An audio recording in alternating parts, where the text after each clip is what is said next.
Hey guys, this is Jose Vasquez. Welcome to another episode of Baseball Strong. Before we begin, I want to point out that even though the show is called Baseball Strong, this is geared to everyone because, in my opinion, everyone is an athlete and we're all dealing with pain and we're all trying to get in shape. And so it's important for me to point out that this is not just a baseball show, this is just a fitness show that is for everyone. So today's topic, we're going to talk about protecting pain. Many of us protect our injuries, and what we're trying to do, and what we are actually doing, is protecting our pain. And let me tell you why that is bad. When we protect our pain, we're actually giving in to the very thing that is going to keep us from making progress. One of the things that is important for us to realize is that the way we are wired, the body is wired for comfort, and we're constantly looking for comfort. When we think about the early people of the earth, the caveman, they were wired for protection. So everything they did was out of fear, out of protecting, what was going to jump over the bushes and so we are wired for constant protection. And even though that is a good thing, when it comes to pain, when it comes to injuries, and when it comes to rehabilitation, protecting our pain is a bad thing. The way that we need to understand pain is without movement, there's never going to be any relief to our pain. Pain is a very complicated topic. Pain occurs from many different reasons. It could be neurological, it could be structural. Sometimes it could be psychosomatic. Sometimes we tend to imagine things. But one of the things that is important for us to always understand is that when we have an injury, when we have pain, the worst thing you can do is nothing. Um, as a physical therapist, one of the things that we always do is obviously the first thing is we try to address the pain. Is the pain coming from inflammation? Is it from a surgery you just had and you're having to go through a period of protecting the repair? But one of the first things as a therapist that we do is start movement. Every rehabilitation program begins with range of motion. And the reason we begin with range of motion is because motion is lotion. When you move a body part, when you move a joint, when we move, there are a lot of things going on inside our bodies. Within the joints, you get lubrication from the synovial fluid that exists within our joints. When we have pain and we don't move, that fluid accumulates. And instead of going away or we think that we're protecting it, what it's actually doing is accumulating and creating an adhesion within the area of pain. And when that happens, and we keep that long enough, it creates worse pain, it creates more dysfunction, and it makes things worse. As a matter of fact, I was talking with a patient this morning who suffered a stroke, and he is beginning to gain movement. He's beginning to feel better, and the arm that is affected is beginning to gain more mobility. And we were talking about his rehab experience and the first stages of rehab for a stroke can sometimes be geared just to get the person active and just be able to function around the house. But once you get to that point, most rehab processes stop. And in many cases, it is up to the patient to seek out extra help, such as strength and conditioning, to regain or gain more mobility. And he has joined a program where the rehab for neuro patients is mostly geared toward strength and conditioning. They do a lot of neuro rehab, typical clinics, but they do a lot of movements and a lot of strength and conditioning type approaches that seem to really, really help. And the reason they help is because they're all geared toward movement.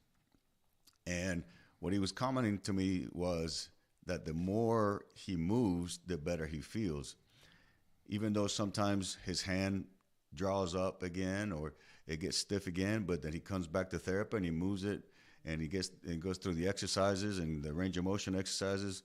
and he walks away with a little bit more mobility. And then the next visit, he feels like his hand is working better, his fingers are opening up. And so even at that stage of injury, someone has suffered a stroke, movement helps with pain and function in general. And so I know that many people out there are suffering from chronic pain. And chronic pain is, I know that it's a very difficult thing to live with. And sometimes many people don't know where to start. So my suggestion is always try to find someone who is perhaps outside the box. Most rehab systems are geared toward just getting you to be able to do activities of daily living. I believe that most of us want to live beyond activities of daily living. We all have things that we want to do. We want to be with our families. We want to travel. We want to perhaps participate in activities that you did before. Some may even play sports. And sometimes we just don't know where to start. And one of the things that I am seeing in the world of rehab, there are a lot of programs out there that are beginning to go into a more strength and conditioning approach where fitness is the approach, and getting away from the traditional rehab where all we're trying to do is just get you home and get you to be able to get around the house. But I believe that if you really want to overcome that chronic pain, take your function to the next level, improve your lifestyle, you need to seek out approaches that promote movement training, promote even, as I would call, traditional weight training exercises, things that most people used to just think about in terms of sports. Most people always think about weight training and strength and conditioning as a means to train athletes only. But I really believe that, like I said earlier, we're all athletes. Life is full of physical demands. As we age, the demands of the demands of our bodies, the way that our bodies feel, it's a challenge from year to year. So if you think about what an athlete does on the field, they're constantly adapting. They're constantly trying to get their bodies to perform at a high level. And if you take the same approach as an athlete and you think about my life as a sport where I'm constantly having to meet the demands of my life, the stresses in my life, the activities that I want to participate in, sometimes we got to think about the way we go about it. We got to think like we're an athlete. We're preparing for life. Where players are preparing for the game. In my opinion, life is a game. You're constantly moving and you're constantly going through stress. And there's a lot of factors why we have chronic pain. And so it is important that you invest in yourself, investigate, do research, talk to people, talk to friends, people that have been through programs where they've overcome this chronic pain. As a matter of fact, I was also working with a patient earlier today that suffered a gunshot wound to the head and was paralyzed for a while. Wow. And one of the things that he was telling me today is I started getting better when I joined this gym and I started doing strength and conditioning exercises. I noticed that my pain went away. I noticed that I was moving better. I was able to walk better. I was getting rid of my limp. When people suffer some kind of head trauma, one of the things that gets affected is your gait, the way that your leg swings through during the gait cycle. Instead of swinging it across, swinging it around, he's like, man, I'm taking steps just like normal, just like I used to do before. And he was telling me that one of the things that he really, really recommends for any patient, regardless of injury, is to join an exercise program, gym type exercises, get somebody qualified that is going to push them and be able to and treat him like an athlete. I mean, this guy, he suffered a really, really traumatic head injury. And he went from being in a wheelchair to now he can walk by himself. He can do things by himself. He can lift weights. He can walk on a treadmill. Things that even most people with that, even healthy people can't even do what this guy does. And one of the things that he said to me is like, you know, number one, I wasn't going to give up on myself, but I realized that my life is an investment. When I say investment, I think there's something that I want to touch on a little bit because one thought that I always try to put in people's minds is your body is the most important commodity that you can have. I've been in the fitness industry for pretty much my whole life. And I've met people from all walks of life. I worked with people, obviously, with strokes. I've worked with major league athletes. I worked with women, men, older, younger, kids. And one of the things that I see is that people invest more in objects than in their life, on their bodies. I'm sorry. You know, I know people that clean their cars every day, and that car is shiny, and that car is pristine, and yet they're overweight. They don't exercise. They don't dress well. They don't smell well, good.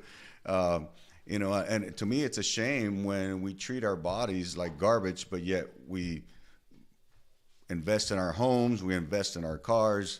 And I think that one of the things that all of us really, really need to embrace is the fact that if we don't invest in our bodies, we're never going to overcome any type of pain, any type of injury. You know what that sounds like real quick, Jose? Yes, sir. That sounds like a 24-hour fitness membership. That's right. That's right. If not a 24-hour fitness membership, maybe a membership with you.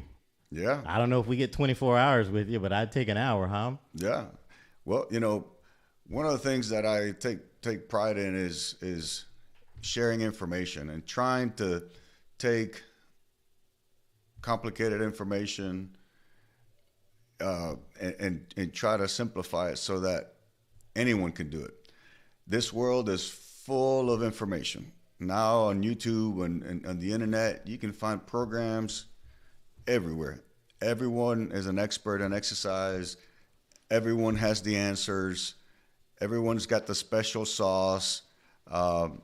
And I admit, there's a lot of good stuff out there. And so, you know, sometimes you probably ask yourself, okay, where do I start? Who do I follow? Who do I talk to? Well, hopefully this show and the shows that we're doing together is going to provide some of that information on where to start, what type of professional you should be looking at, what type of program you should be looking at. And so I really, really believe that the first step to fitness or to getting better and getting over chronic pain is to make that decision that I am going to invest in my body just like I invest my money, just like I invest in my cars, my home. And so some people like really like to do their yard. I've seen nicer yards. I have people who have super nice yards, but yet they don't take care of their bodies. And to me, that's a shame. I think I'm guilty of that too. It's a simple concept, but it is really, really hard to do. And I think that it takes a special type of mindset to get there because it is not natural. You know, like we were talking before, our bodies are built for comfort. Our bodies are designed to protect from predators, protect from pain, protect from fear, protect from bad people, whatever. And our inclination is to always protect. And when it comes to getting fit, sometimes you gotta break through that fear. You gotta break through some of those habits that we have and make it a point. You know what? I am not gonna give up on my body. I am not gonna give up on myself. I wanna reach this level of fitness. I wanna be able to get down on the ground and get up on and off the ground and play with my grandkids.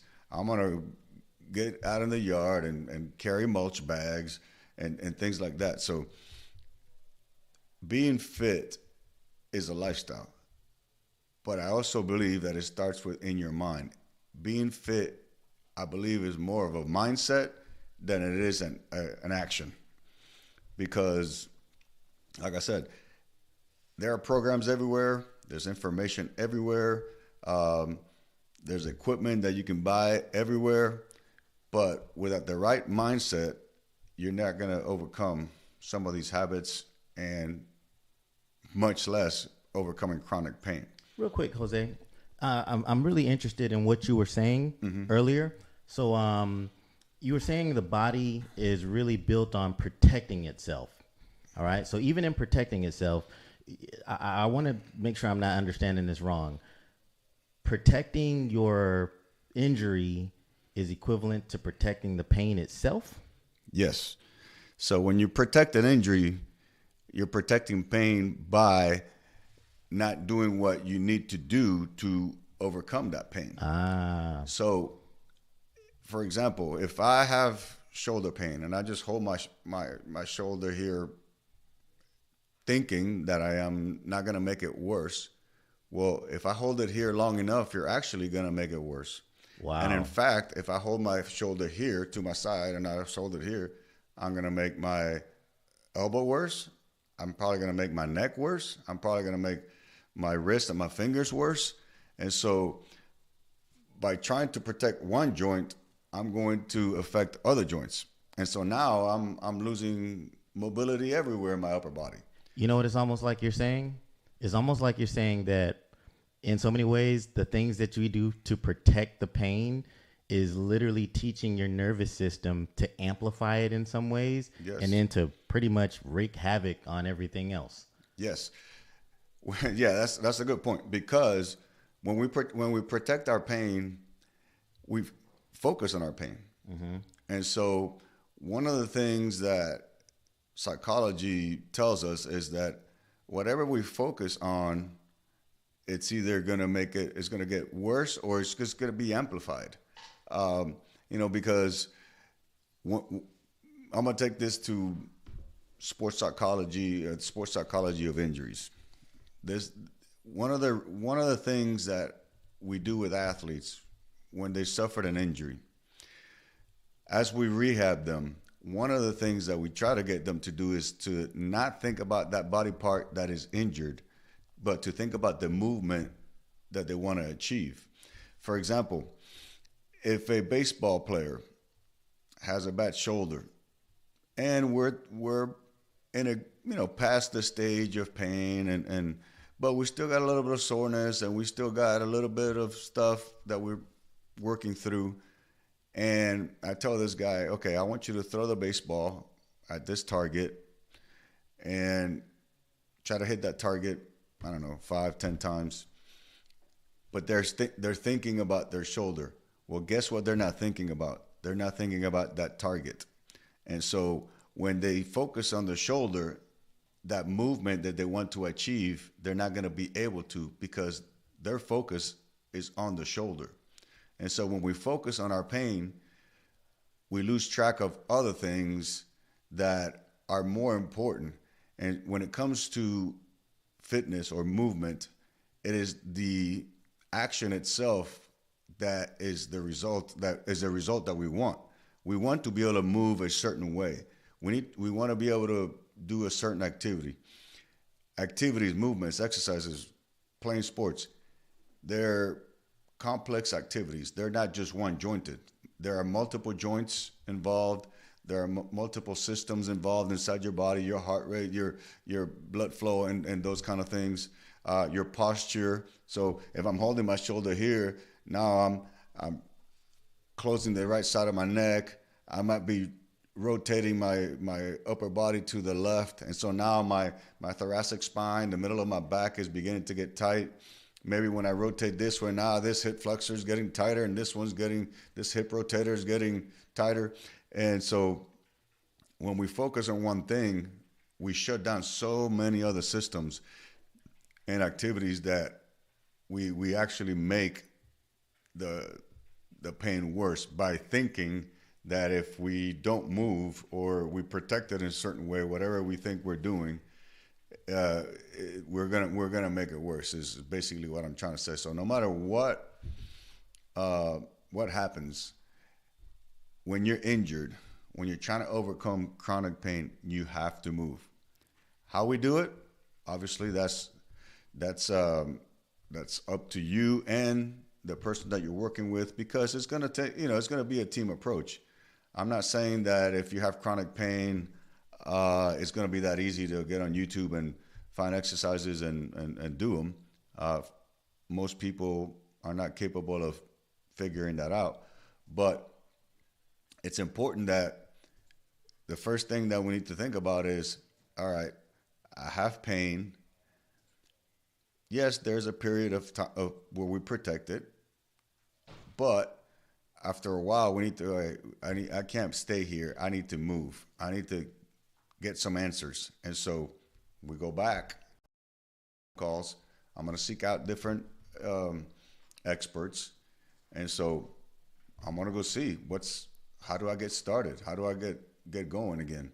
And so that always has to be your mindset, is to figure out a way to get going. I got a quick question for you. Don't mean to interrupt, but I hear often people say work through it, like no matter how bad the pain is. Is that kind of what you're saying in somewhat of a nutshell?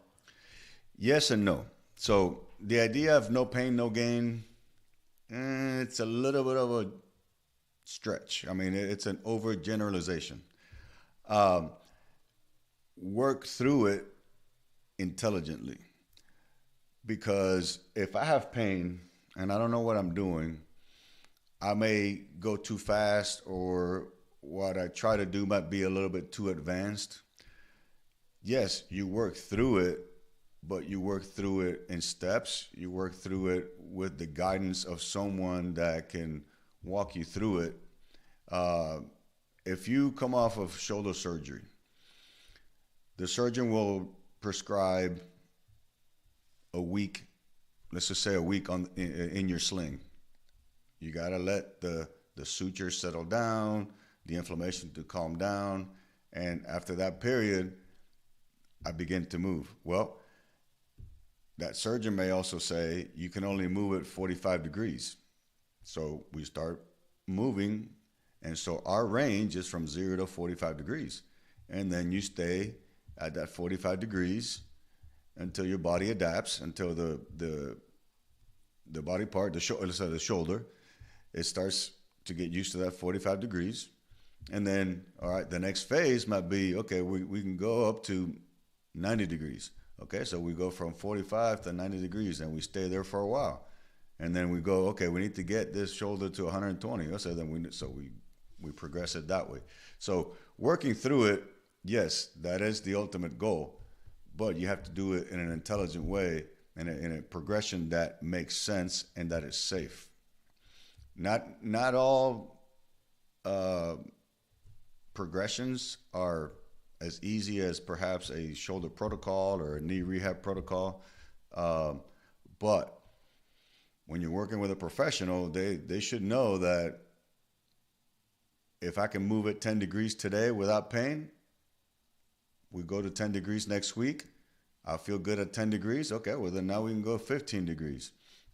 And so that's the key, is to understand kind of what you have, if it's a shoulder, if it's a surgery, if it's chronic pain, whatever it is. Either way, just move a little. If it hurts, stop. If it doesn't, keep going and keep working through it. Try to gain a little more range of motion, trying to gain a little bit more mobility, and then you progress from there. Once you gain full range of motion, in most cases, that is a safe time to begin to do body movements. So now you have full range of motion. Now you actively move the body part through the range of motion. Once you can handle your body weight, then you begin to add resistance. So one phrase that I learned long ago from a friend of mine is position, range of motion, resistance. So if you can get into the position and you can move out of that position with your body weight safely without pain, then you add resistance. Sometimes people make the mistake that I'm moving pretty good, so I'm going to add weights. Probably not the best idea in most cases. I would say once you can move in certain ranges, use your body as resistance. Do body weight movements. Once you can tolerate body weight movements, then I can do the squat. I can do a squat completely all the way down and so on. So, okay, I'm going to pick up a kettlebell. I'm going to do a dumbbell squat. I'm going to do a leg press. I'm going to do something that is safe, that is simple, and I'm going to add a little bit of resistance. Once I gain the muscular endurance and my body is beginning to get used to that range of motion with that light resistance, then perhaps I can progress through more aggressive and more traditional ways of weight training. But working through it, yes, working progressively is the key. Slow, in stages, reach a level of being pain-free, and then move on and move on and move on until you achieve the movement or you get back to the activity that you want. And then even then you got to keep it going, because if you don't use it, you lose it. That's another thing that we all run into is we go through rehab, we get better, and then we stop doing our exercises. So in my opinion, once you go through a rehab process, you should be a pretty good expert on your body and realize, okay, I need these exercises on a regular basis to maintain what I gained through my rehab process. Real quick, so all right, I do understand what you're saying as far as limiting your range of motion and limiting the things that you're gonna do. I think so for the injuries that I've had, I think one of the things that I probably suffered from here or there once or twice was the fact that I probably overexerted myself. So I'm trying to figure where within your limited range of motion do you know where to, I guess, draw the line so that you're not re-injuring yourself or going too far? Yeah. One of the things that I try to get across to all my patients is you move through a range that feels safe, go slow, do it smoothly. One of the biggest mistakes that I see people make is I tell them, all right, lift your arm to here. And instead of doing, nice and smooth, they'll go.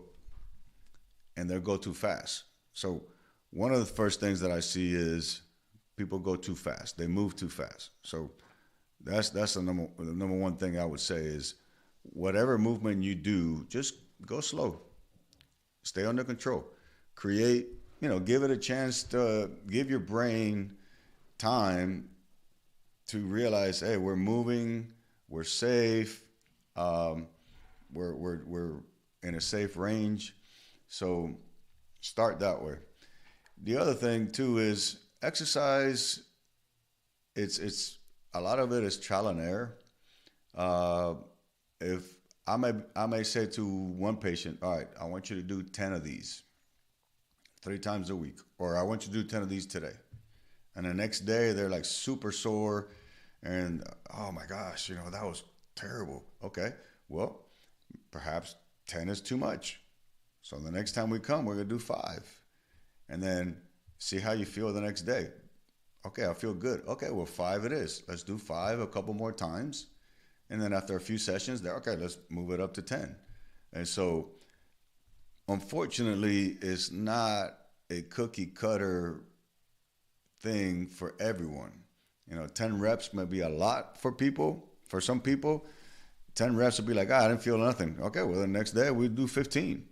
And so I would say first, go slow, move slow, control it, let your brain capture the movement, and go through the workout. See how you feel the next day. See how you feel the day after that. And so putting those two things, a couple of those things together, and you realize, okay, I did too much yesterday. I need to recover today. and then I'm going to try it again on Wednesday, and so on and so on. So I wish I could tell you just do 3 times a week, 30 minutes and 20 minutes or whatever it is, but it's never like that. But I feel like whatever you're trying to do, if you're smart and you move slowly and really, really capture the movement, the brain is going to tell you, hey, that hurts. Or you know what? You're safe. Keep going. Because the other part of this is we go back to fear. The brain is very smart and it feels danger. If you're moving a body part that is injured and you're moving it too fast, too soon, the brain is going to stop you. And so if you go up this way too fast, the brain is going to go, hey, we're going too fast. It's going to stop. And you might actually injure yourself because you're going too fast. The brain is always ready to stop us. So one of the things that we always, in athletics, you can only go as fast as you can slow down. You can only accelerate as well as you can decelerate. If my body knows that if I jump really hard, if my body knows that I've done that before and that I can stop myself and I can decelerate, then the brain's going to let me do it. But if the brain has never been there, the brain has never felt that movement, the brain is going to say, nope, this is strange to me. This activity is not normal. I'm going to stop it. And I'm going to send a signal to that muscle, to that area, to contract and hold it. And sometimes that mechanism can create or make the injury worse or create another injury, because you might, strain a muscle because you're doing something that you weren't supposed to be doing, and the brain is going to send a signal to stop it. So the brain is very, very smart. And so when it comes to rehab and initiating a movement program, you have to trick the brain. And one of the ways that you can trick the brain is by going slow so that it doesn't detect the speed of the movement. And also, perhaps not even moving, get in the position that you want to get to, hold it there, let the brain capture the movement, let the muscles, the receptors in the nervous system that detect movement and position to capture the movement. And then the brain will okay, yeah, we're safe. Let's keep going. So that when it comes to progressions and things like that, it's not always plain and simple. But if you can just remember that if you go slow and if you start slow and let the brain capture the movement, it's going to let you do it. And so that is a very important concept that as a strength coach, therapist, we always have to keep in mind. Even if you're not injured and you try to, let's say you want to stretch your hamstrings and you pull on your leg really fast, you're going to feel tightness right away because the brain the muscles are detecting a real fast muscle contraction, and the brain's going to go, this feels dangerous, stop it. But if you pull your legs slow and keep pulling and keep pulling and keep pulling, you're probably going to get more range of motion than if you went really fast. And so the way that we try as therapists is to initiate movements. We're trying to trick the brain to not detect danger so that it allows us to do the movement and we get past the pain. Interesting. So so I'm looking at the chat here a little bit too, and from what I'm seeing, it's great that the brain is smart, and I'm wondering, is there a way to trick the insurance companies as well to some degree? Because take, for instance, I was reading a little bit. We've got somebody here, Judy, that mentioned the fact that I guess she's been in rehab for some time, and let me see here.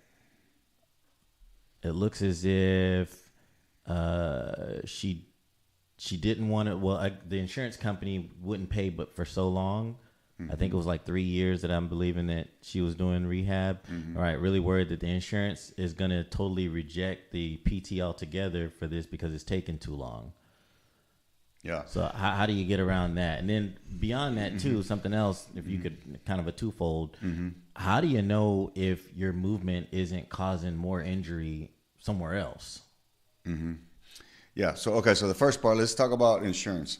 The unfortunate thing about insurance is that the, well, let me say this before, because not everything is cookie cutter, and we all respond to exercise differently, and we all respond to medicine and all that stuff differently. Insurance companies, they make decisions on protocols that are general, very rigid, very general, and they try to put a range of coverage for certain conditions. And so what takes one person to rehab for 1 year may take somebody else 2 years. I've had athletes that had elbow surgery and they were fine after a year. And I've had guys that after 2 years after surgery, they're still experiencing problems. And so because the body is still a mystery, the body is still always surprising us with the way that it works, insurance companies cannot capture the human condition. And that's the unfortunate thing, is that the decisions that are made by insurance companies are always going to be judged on what is a small range for perhaps the majority of cases. But there's, like we all know in life, there's always outliers. Not everything fits in the box. And unfortunately, insurance always tries to fit everybody in a box. And so that's the unfortunate thing of relying on insurance for our wellness. I understand financially it's a viable thing, but when you really, really want to invest in yourself and really get yourself to the best possible place physically, unfortunately, it's going to take a lot longer than the insurance coverage may allow or propose. So, what was the other thing you said? Basically, how do you know that you're not during your movement, how do you know that certain movements aren't going to actually cause like more damage? Yeah. Okay. So yeah, that's a very common question. So, let's just take an elbow injury from a pitcher. Let's just say that. So, okay, my injury is at the elbow. Okay, I do all my elbow rehab, but along with my elbow rehab, I got to train my forearms. I got to train my shoulders. I got to train my back.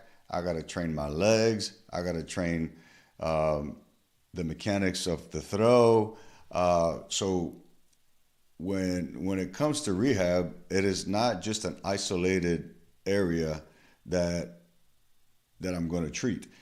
A good trainer, good strength coach, good therapist always knows that if I'm hurting somewhere, that is going to affect the rest of my body. That is going to affect the way that I do everything else. If I have a bad hip can lead to knee pain. A bad hip can lead to back pain. So if I'm pushing a lot, if I'm doing a lot of stuff for my hip and I don't address my back, and if I don't address the way my knee moves and my ankles move, if I don't address my gait, the way I run, the way I jump, all that rehab it is going to injure other parts. So I would say that in order to prevent these movements to affect other movements, you have to include the other movements. Your body does not work in isolation. My hip does not work in isolation. My elbow doesn't work in isolation. The activities and movements and things that we got to do, it's a whole body movement. And so when I'm rehabbing, when I'm working with people, no matter what it is, I got to think about the global picture of what does this person need to do. If he's got a bad hip, okay, this person needs to sit on a toilet. This person needs to walk. This person needs to bend over. All those movements require other body parts to move in conjunction with this repaired hip or injured hip, so that once I get better at the hip, the other areas are not affected. Because during that time where that injury, during that time that hip was injured, other muscles were shutting down, other joints were getting stiff, other movements were being affected. If I just relieve the pain of the hip and don't address all those other movements, that is gonna compound. It's gonna make it all worse. Real quick, you want to hear something funny? Mm-hmm. I think your mic needs some rehab because I see it just getting lower and lower and lower. Yeah, I know. It could use some PT itself. Yeah, that thing is no, I think that's. So here's a quick question for the chat, because I know you guys are listening in. All right. So for any of you, I think I see a lug nut out there. I see Judy, Keith. I see you out there too. Real quick. So how do I want to put this? Is there something that any of you guys have been told to do, but without giving a plan moving forward? I'll wait for your response here real quick. Oh yeah, all the time. I'm curious. Yeah, all the time. That one of the things that. Okay, so let's go at social media a little bit. That's the unfortunate thing about social media. You'll look at a clip of an exercise, or maybe a clip of a program, and it'll say, this is the 3 exercises that you need to do for the rest of your life. And I'm sure some people take that at face value, and they're like, okay, I'm going to do these 3 exercises. I'm one of them. I did sit-ups as much as I could. Yeah. And so, okay, so you start doing sit-ups, and then you hurt your back. Because sit-ups is not the only thing that that you could do. Strong core. Yeah, strong core is not just about sit-ups. Right. Strong core is about a lot of things. And so that's the thing that happens with social media. A lot of people take that at face value, and they think that that's really, really all they need. And unfortunately, there's no such thing as that's all you need. One of the things I always tell my kids, whenever you talk to someone and you ask them for help, or you're telling them something, and that person says, all you have to do, I always tell them, quit listening. Because in life, there's no such thing as all you have to do. Life is very complicated.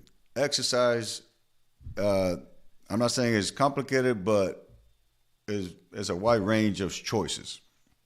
So everything is the results are always a combination of things. It's never just one exercise. It's never just one diet. It's never just one thing. It's a combination of everything. And so, unfortunately, sometimes we'll get a plan, and you get a sheet of paper, or maybe you just get that program that you saw on Instagram, but it doesn't say how long to do it. It doesn't say do it for 2 weeks, 3 weeks, 6 weeks. It won't say if you feel pain, or if you feel like this exercise does not fit you, then perhaps do this other exercise.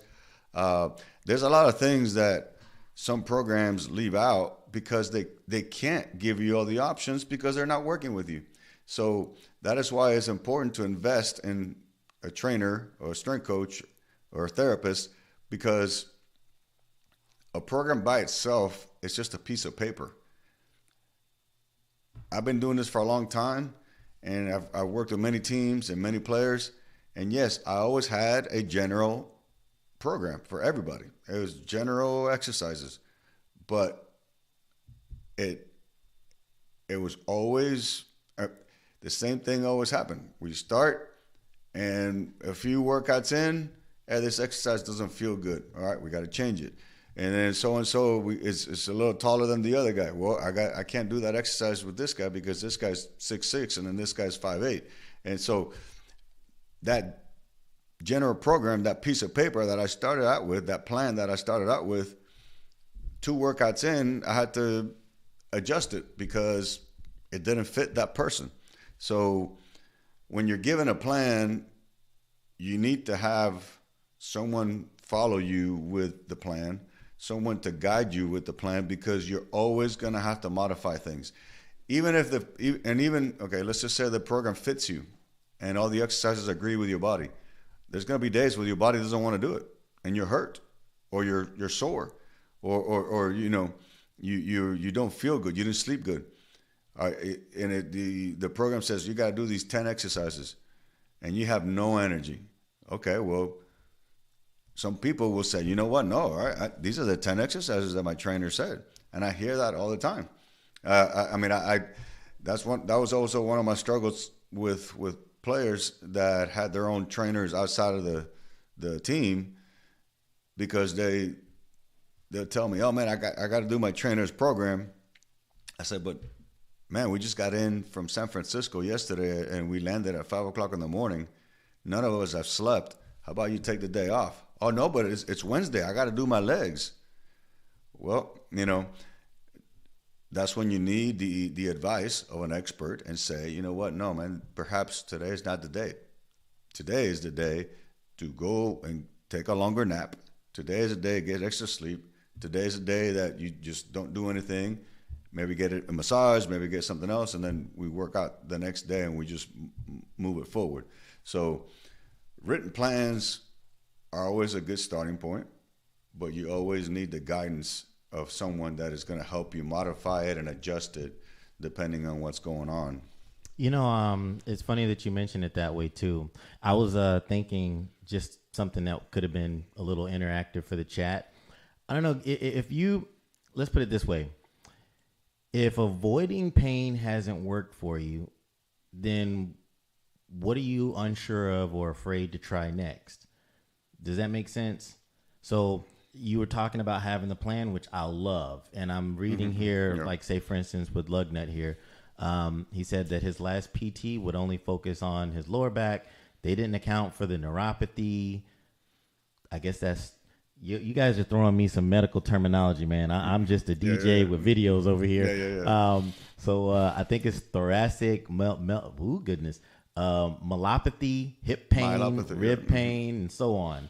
Yeah. So, like, how would you address to your PT, hey, look, I know this is the plan, but I don't know, I'm kind of afraid to try this next step because of this, and this that's also going on. Yeah. And without being, like, disrespectful to the person that's trying to take care of it. Yeah. So, like, okay, let me say this just in defense of whoever this PT might be. We'll go back to insurance. Sometimes when you're limited by insurance, you can only do a certain amount of time with this patient.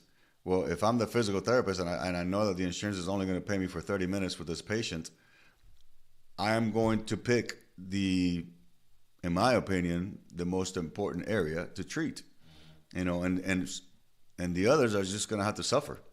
That's, you know, and I've experienced that when reality. I was. Yeah, the reality of PT is when I was a young physical therapist, that's one of the most frustrating things, because when I got out of physical therapy, it was the beginning of all the HMOs and PPOs and all those things, and you can only see this guy for 30 minutes. You can only see this guy for 15 minutes and give it to a PTA, and so on. And so the reality of it is, like all human beings, if we're limited by time, we're gonna pick the most important things. So in their defense, perhaps that's probably why.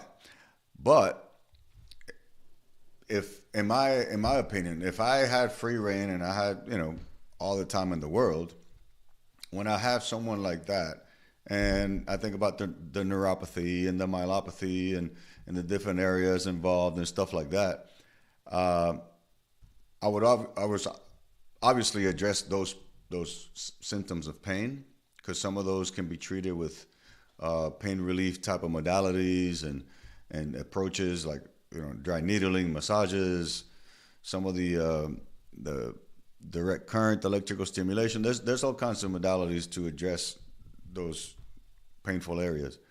But I also believe that as soon as I can start exercising, doing total body movements with anyone, I know good things are going to happen. For example, when I'm doing squats, when I'm doing a bodyweight squat, even if it's just bodyweight, when I do a squat, there are so many muscles involved when I go up and down that the brain is creating hormones.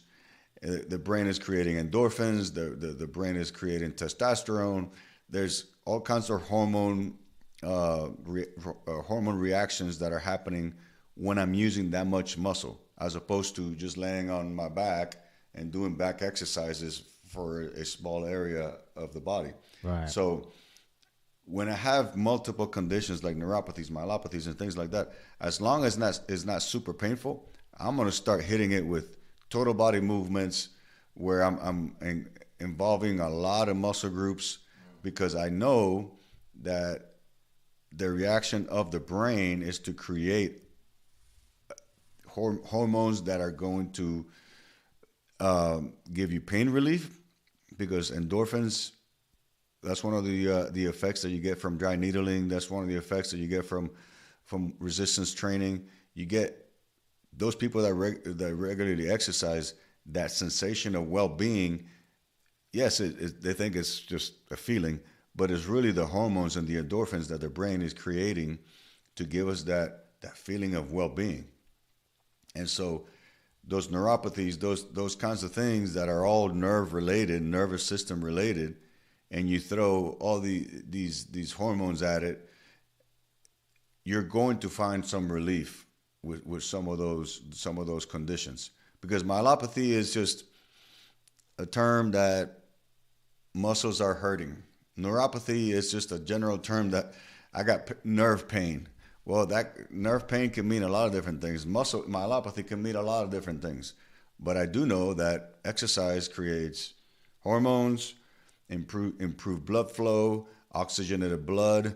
Oxygenated blood to the muscles that are going to improve healing. All those fluids that are shifting through your body. The lymphatic system is draining some fluids. We are the heart is pumping, so our blood pressure goes up. It pumps blood. All kinds of things are happening inside our bodies that are going to address these myelopathies and neuropathies. And so that's the thing that sometimes people are afraid to exercise because, I got this and I got this and I got this, I got this. When I run into a patient that tells me that it has all these multiple things, when I was younger and less experienced, I used to think, oh heck, I got to do this for this, and I got to do this for this. And the reality is, a lot of those things are just general symptoms. Mm-hmm. They're not real diseases, or they're not real fixable things, because they're just pain syndromes. And so I treat it the same. You got pain, we're going to move. And what movements are most beneficial? I'm going to use movements that recruit the most muscles, because I know that's going to create more hormones and a lot more things that are going on in our bodies that I know are going to address these pain syndromes. You know what I think the takeaway from this whole thing is? To some degree, I keep hearing the word movement. Yeah. So, for the few people here that are watching online in the chat, could anyone just type move? Because I think that's really the biggest takeaway from this evening. No matter what your age, no matter what your condition, keep moving. Yeah. Because once you stop moving, I guess that's prepare for the stop movings. Yeah.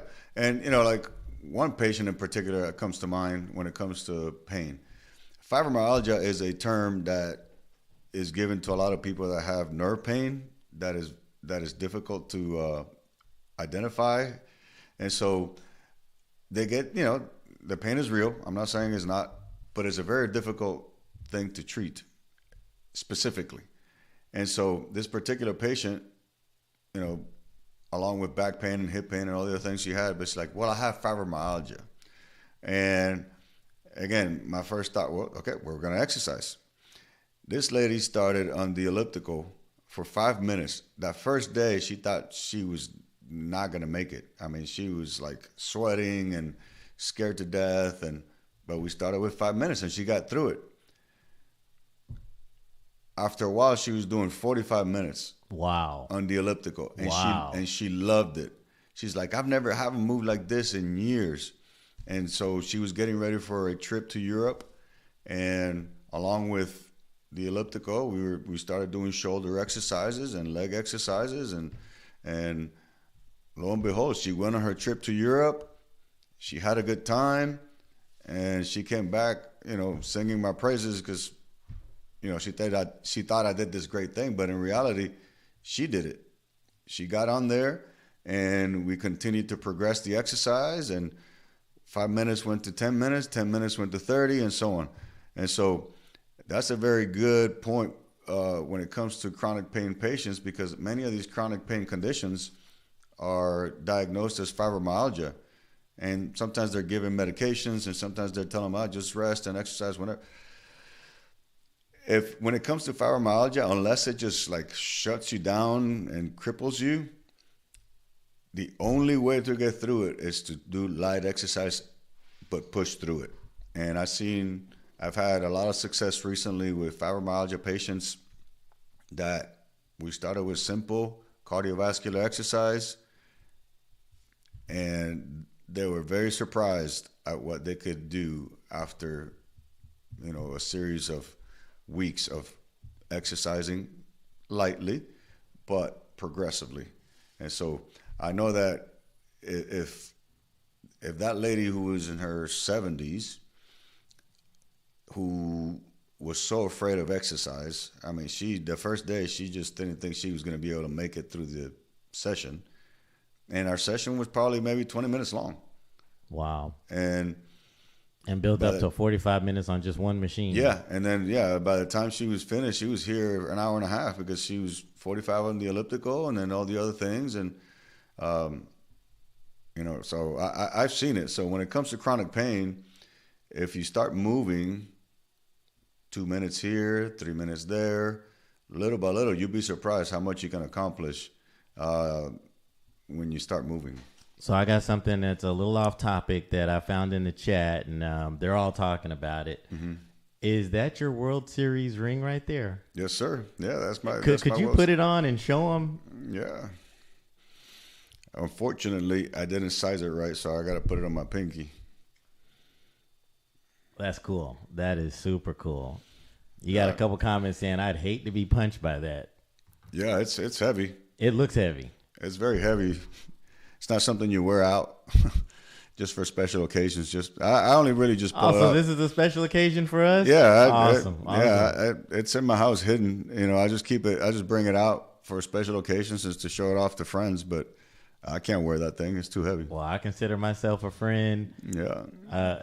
Chat, I guess you guys should consider yourselves friends as well, because this is the first time I know I've seen anyone wear one. That's pretty cool. Yeah. So how we doing on time? We good?